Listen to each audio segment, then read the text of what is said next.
नमस्कार साथियों। मैं वीडियंट बीटेक क्लासेस की तरफ से आप सभी लोगों का स्वागत करता हूं। हम लोग पढ़ रहे हैं भारत की खोज, डिस्कवरी ऑफ इंडिया, जो कि नेहरू नेहरू जी द्वारा लिखित है। साथियों, इसके अंतर्गत हम लोग पढ़ रहे हैं तीन, जो कि बहुत बड़ा चैप्टर है, तो इसको हमने पार्ट के रूप में तोड़ा है। तो चलिए शुरू करते हैं बुद्ध की शिक्षा से। तो जो लोग चैनल पर पहली बार हैं, चैनल को सब्सक्राइब कर लें, लाइक शेयर करते चलें। तो चलिए शुरू करते हैं। बुद्ध का संदेश उन भारतीयों के लिए बहुत नया या मौलिक था जो ब्रह्म ज्ञान की गुत्थियों में डूबे रहते हैं। बुद्ध ने अपने शिष्यों से कहा, सभी देशों में जाओ और इस धर्म का प्रचार करो। इस धर्म में सब जातियां आकर इस तरह मिल जाती हैं जैसे समुद्र में नदियां। उन्होंने प्रेम का संदेश दिया, क्योंकि इस संसार में घृणा का अंत घृणा से नहीं होता है, घृणा का अंत प्रेम से होता है। तो ये चीज आप मेंशन करते चलिएगा कि घृणा का अंत प्रेम से होता है। वो क्वेश्चन में दे सकते हैं कि घृणा का अंत किससे नहीं होना होता है बुद्ध के धर्म के अनुसार, तो आपको ये सारी चीजें पता होनी चाहिए। अतः क्रोध पर दया से और बुराई पर भलाई से काबू पाना चाहिए। यह सदाचार और अनुशासनात्मक का आदर्श था। युद्ध से भले ही कोई 1000 आदमियों पर विजय पा ले, पर जो अपने पर विजय पाता है, सच्चा विजेता वही होता है। मनुष्य की जाति धर्म से नहीं बल्कि केवल कर्म से तय होती है। उन्होंने यह भी उपदेश दिया, न किसी धर्म के समर्थन के आधार पर और न ईश्वर या परलोक का हवाला देकर दिया। उन्होंने विवेक, तर्क और अनुभव का सहारा लिया, और उन्होंने कहा कि वे अपने मन के भीतर सत्य की खोज करें। सत्य की जानकारी का अभाव सभी दुखों का कारण है। तो सभी दुखों का कारण क्या हो सकता है? तो सत्य की जानकारी का अभाव। तो साथियों, क्वेश्चन में इसी में बताता चल रहा हूँ, ध्यान रखिएगा। आगे देखते हैं कि क्या है ईश्वर, परम ब्रह्म का अस्तित्व है या नहीं, उन्होंने नहीं बताया। वे न उसे स्वीकार करते हैं न इनकार करते हैं। जहाँ जानकारी संभव नहीं है वहाँ हमें निर्णय नहीं देना चाहिए। इसलिए हमें अपनी चीजों तक सीमित रखना चाहिए जिन्हें हम देख सकते हैं, जिनके बारे में हम निश्चित जानकारी हासिल कर सकते हैं। बुद्ध की पद्धति मनोवैज्ञानिक विश्लेषण की पद्धति थी, और इस बात की जानकारी हैरत में डालने वाली है कि अधुनातन विज्ञान के बारे में उनकी अंतर्दृष्टि कितनी गहरी थी। जीवन में वेदना और दुखों पर बौद्ध धर्म ने बहुत बल दिया गया है। बुद्ध बुद्ध ने जिन 4 आर्य सत्यों का निरूपण किया है, उनका संबंध दुख, कारण, दुख के अंत की संभावना और उसमें समाप्त करने के उपाय से है। दुख की इस स्थिति के अंत से निर्वाण की प्राप्ति होती है। बुद्ध का मार्ग मध्यम मार्ग था। तो क्वेश्चन पूछा जा सकता है, बुद्ध का मार्ग कैसा था? तो मध्यम मार्ग था। यह अतिशय भोग और अतिशय तप के बीच का रास्ता है। अपने शरीर को कष्ट देने के अनुभव के बाद उन्होंने कहा, जो व्यक्ति अपनी शक्ति खो देता है वह सही रास्ते पर नहीं बढ़ सकता। यह मध्यम मार्ग आर्यों का अष्टांगिक मार्ग था। तो कौन सा मार्ग था? अष्टांग मार्ग था। ठीक है। सभी सही विश्वास, सही आकांक्षाएं, सही वचन, सही आचरण, जीवन यापन का सही ढंग, सही प्रयास, सही विचार और सही आनंद, यही अष्टांगिक मार्ग है। तो आप इनको याद रखिएगा। ये महत्वपूर्ण चीजें हैं जो परीक्षा की दृष्टि से भी महत्वपूर्ण है और जीवन की दृष्टि से भी महत्वपूर्ण है। तो साथियों, आगे देखते हैं कि बुद्ध जी ने क्या बताया है। बुद्ध ने अपने शिष्यों को वही बातें बताई जो उनके विचार से वे लोग समझ सकते थे और उनके अनुसार आचरण कर सकते थे। कहा जाता है कि एक बार उन्होंने अपने हाथ में कुछ सूखी पत्तियां लेकर अपने प्रिय शिष्य आनंद से पूछा कि उसके हाथ में जो पत्तियां हैं उसके अलावा भी कहीं कोई है या नहीं। आनंद ने उत्तर दिया, पतझड़ की पत्तियां सब तरफ गिर रही हैं और वे इतनी हैं कि गणना नहीं की जा सकती। तब बुद्ध ने कहा कि इस तरह मैंने तुम्हारी मुट्ठी भर सत्य दिया है, किंतु इसके अलावा कई हजार और सत्य ऐसे हैं जिनकी गणना नहीं की जा सकती। तो चलिए शुरू करते हैं साथियों, बुद्ध कथा। बुद्ध की वह संकल्पना जिसे प्यार से भरे अनगिनत हाथों ने पत्थर, संगमरमर और कांसे में ढालकर आकार दिया, भारतीयों के विचार की समग्र आत्मा की, या कम से कम उनके एक तेजस्वी पक्ष का प्रतीक है। कमल के फूल पर बैठे हुए शांत और धीर, वासनाओं और लालसाओं से परे, इस संसार के तूफानों और संघर्षों से वे इतने दूर, पहुंच से इतने परे मालूम होते हैं जैसे उन्हें पाना असंभव हो। लेकिन जब हम उन्हें दोबारा देखते हैं तो उनकी आकृति जीवन शक्ति से भरी जान पड़ती है। युग पर युग बीतते जाते हैं, बुद्ध हमसे बहुत दूर नहीं मालूम होते। उनकी वाणी हमारे कान में धीमे स्वर से कहती है कि हमें संघर्ष से भागना नहीं चाहिए, बल्कि शांत दृष्टि से उनका मुकाबला करना चाहिए तथा जीवन में विकास और प्रगति के और बड़े अवसरों को देखना चाहिए। बुद्ध के बारे में सोचते हुए आज भी हम एक जीती जागती थरथराहट पैदा करने वाली अनुभूति से गुजरते हैं। उस राष्ट्र और जाति के पास निश्चय ही समझदारी और आंतरिक शक्ति की गहरी संचित निधि होगी जो ऐसे आदर्श को जन्म दे सकती है।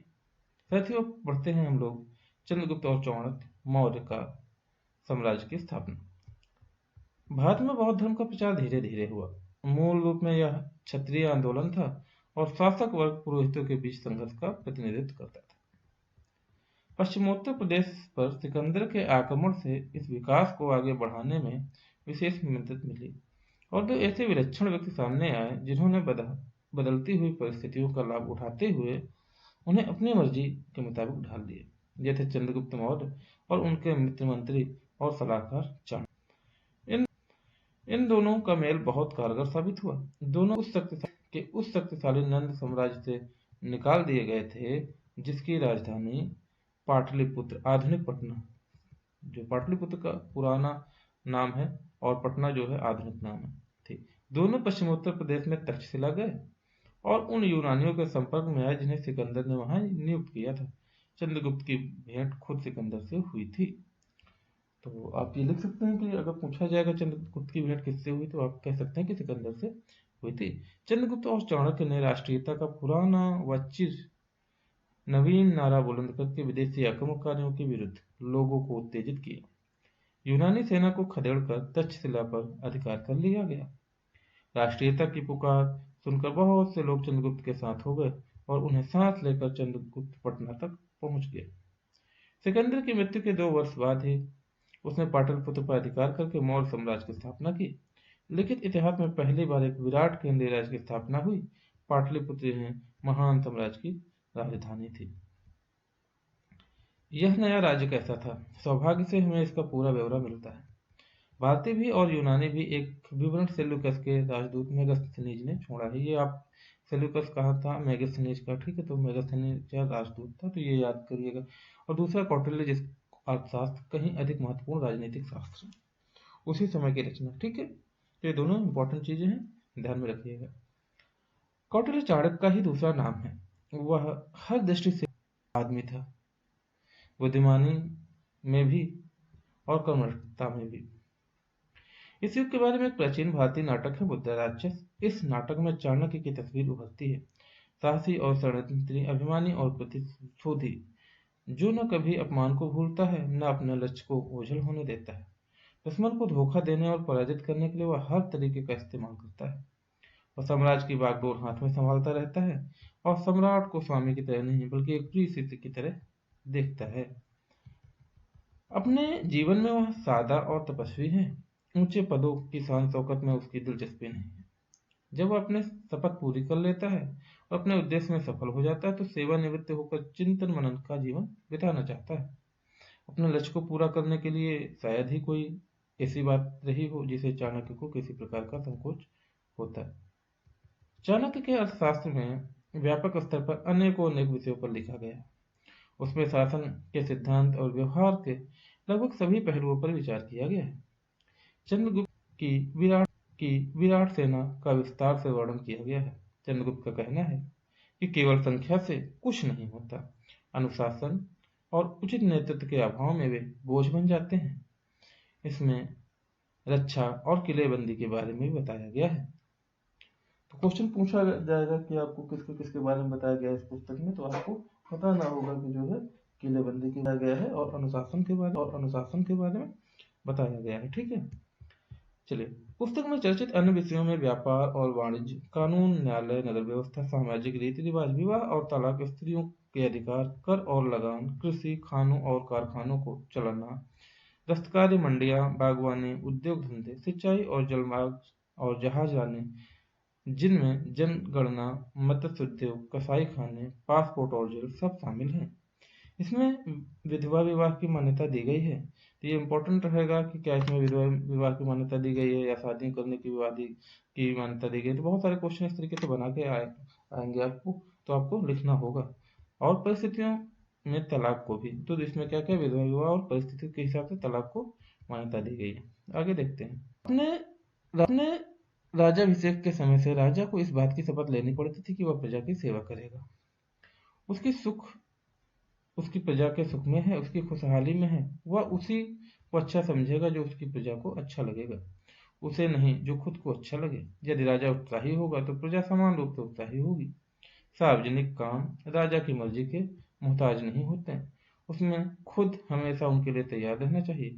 यदि कोई राजा अनीति करता है तो उसे उसकी प्रजा को अधिकार है कि हटाकर किसी दूसरे को जगह बैठा दे, राजा की जगह। तो दूसरा ये सारी चीजें, तो इस तरीके से खत्म होता है। अब इसी क्रम में हम लोग अशोक को भी पढ़ के इस पूरे पाठ को खत्म करेंगे। तो 273 ईस्वी में अशोक महान साम्राज्य का उत्तराधिकारी हुआ। इससे पहले पश्चिमोत्तर शासक प्रदेश का शासक रह चुका था, जिसकी राजधानी विश्वविद्यालय की नगरी तक्षशिला थी। तो अशोक की राजधानी, पहली राजधानी कौन थी? तक्षशिला। ये क्वेश्चन आपको आ सकता है, याद कर रखिएगा। उस समय साम्राज्य के भीतर भारत को बहुत बड़ा भाग आ गया था। उसका विस्तार मध्य एशिया तक हो चुका था। तो विस्तार कहाँ तक हो चुका था? मध्य एशिया तक, पूर्वी एशिया तक, पश्चिमी एशिया तक। इस तरीके से आएंगे तो आपको याद रखना कि मध्य एशिया तक हो गया था। ठीक है। केवल दक्षिण पूर्व और दक्षिण का एक भाग उसमें उसके अधिकार क्षेत्र में नहीं आ पाए थे। संपूर्ण भारत को एक शासन व्यवस्था के मातहत इकट्ठा करने के पुराण सपने ने अशोक को प्रेरित किया और उसकी तत्काल पूर्वी तट के कलिंग प्रदेश को जीतने की ठान ली। कलिंग के लोगों के बहादुरी से मुकाबला करने के बावजूद अशोक की सेना जीत गई। इस युद्ध में भयंकर कत्लेआम हुआ। जब इस बात की खबर अशोक को मिली तो उसे बहुत पछतावा हुआ और युद्ध से विरक्ति हो गई। बुद्ध की शिक्षा से के प्रभाव से उसका मन दूसरे क्षेत्रों में विजय हासिल करके और साहसिक काम करने की ओर घूम गया। अशोक के विचारों और कर्मों के बारे में हमें फरमानों से जानकारी मिलती है, जो उसी के द्वारा जारी किए गए और पत्थरों और धातु पर खोदे गए हैं। यह फरमान पूरे भारत में फैले हैं और अब भी मिलते हैं। कलिंग को साम्राज्य में मिलाए जाने के ठीक बाद ही महामहिम सम्राट ने धर्म के नियमों का उत्साहपूर्वक पालन, उन नियमों के प्रति प्रेम और उसको धर्म को अंगीकार करना आरंभ कर दिया। उनके एक फरमान में कहा गया कि अशोक अब आगे किसी प्रकार की हत्या या बंदी बनाए जाने को सहन नहीं करेगा। कलिंग में मरने और बंदी बनाए जाने वालों लोगों के 100वें हिस्से को भी नहीं। सच्ची विजय कर्तव्य और धर्म पालन करके लोगों के हृदय जीतने में है। फरमान में इसके कहा गया है, इसके अलावा यदि कोई उसके साथ बुराई करेगा तो उसे भी जहां तक संभव होगा महामहिम सम्राट को झेलना होगा। महामहिम सम्राट की यह आकांक्षा है कि जीव मात्र की रक्षा हो, उनमें आत्म संयम हो, उन्हें मन की शांति और प्राप्त हो। आगे देखते हैं क्या लिखा है साथियों।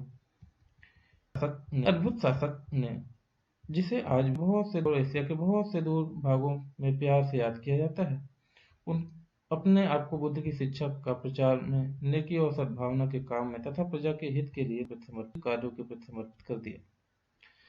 उसने ऐलान कर दिया था कि वह इनके लिए हमेशा तैयार है। हर स्थान पर और हर समय सरकारी कर्मचारी जनता के कार्यों में उसे बराबर सूचना देते रहे।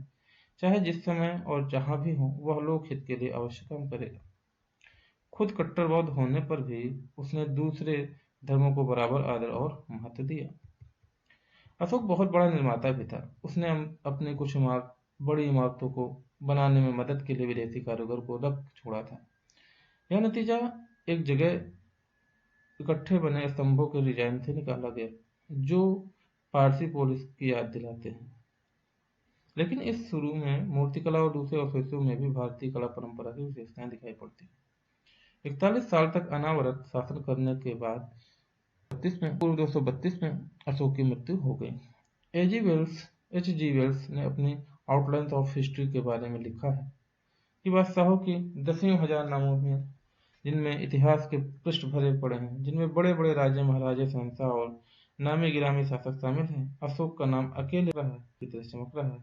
वोल्गा से जापान तक आज भी उसका नाम आदर से लिया जाता है। तो साथियों, इसमें जो आउटलाइन ऑफ हिस्ट्री है, ये जो है मेंशन कर लीजिएगा, जो कि H.G. वेल्स, ठीक है। ठीक है, तो ये, और उनके अशोक की मृत्यु कब हुई थी? ईसा से 232 ईस्वी पूर्व, ठीक है। तो इस तरीके से पाठ करते हैं, नए साथियों मिलते हैं नए वीडियो के साथ में। तब तक के लिए बने रहिए हमारी इस श्रृंखला के साथ। जो लोग चैनल पे पहली बार हैं, चैनल को सब्सक्राइब कर लें, लाइक शेयर करते चलें। जय हिंद।